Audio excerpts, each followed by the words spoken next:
বিসমিল্লাহির রহমানির রহিম।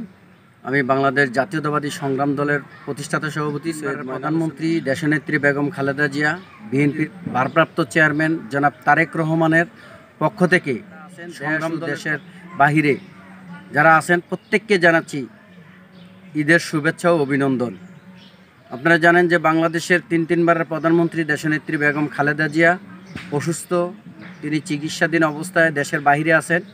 আমরা দেশবাসীর কাছে দোয়া চাচ্ছি সংগ্রাম দলের পক্ষ থেকে যেন আল্লাহ পাক রাব্বুল আলামিন দেশনেত্রী বেগম খালেদা জিয়াকে সুস্থ করে বাংলাদেশে আমাদের মাঝে ফিরিয়ে আনেন এবং আগামীতে যেন বিএনপিকে নেতৃত্ব দিতে পারে, দেশের মানুষেরকে যেন নেতৃত্ব দিতে পারে। আগামীতে যে বাংলাদেশ জাতীয়তাবাদী সকল মানুষকে নিয়ে সকল পর্যায়ের দাবি নিয়ে আন্দোলন সংগ্রামে সক্রিয় থাকবে এবং বিগত 15-16 বছরে যে বাংলাদেশের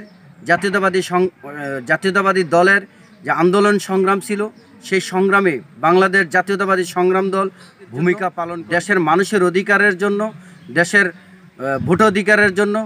গণতন্ত্রের জন্য যে আন্দোলন সংগ্রামে জাতীয়তাবাদী সংগ্রাম দল যে আন্দোলন সংগ্রামে যে সক্রিয় পালন করেছিল, সংগ্রাম করেছিল রাজপথে থেকে, আন্দোলন সংগ্রামে যে বাংলাদেশের সকল মানুষের অধিকার নিয়ে রাজপথে সংগ্রাম করেছিল, সেই সংগ্রামে আজকে বাংলাদেশের সকল পর্যায়ের নেতাকর্মীদেরকে এবং বিএনপির সকল নেতাকর্মীদেরকে, দেশ এবং দেশের বাহিরে যারা আছেন প্রত্যেককেই বাংলাদেশ জাতীয়তাবাদী সংগ্রাম দলের পক্ষ থেকে এবং আমাদের সেন্ট্রাল কমিটির, কেন্দ্রীয় কমিটির পক্ষ থেকে সকল নেতাকর্মীদেরকে জানাচ্ছি ঈদ মুবারক, ঈদ মুবারক, ঈদ মুবারক।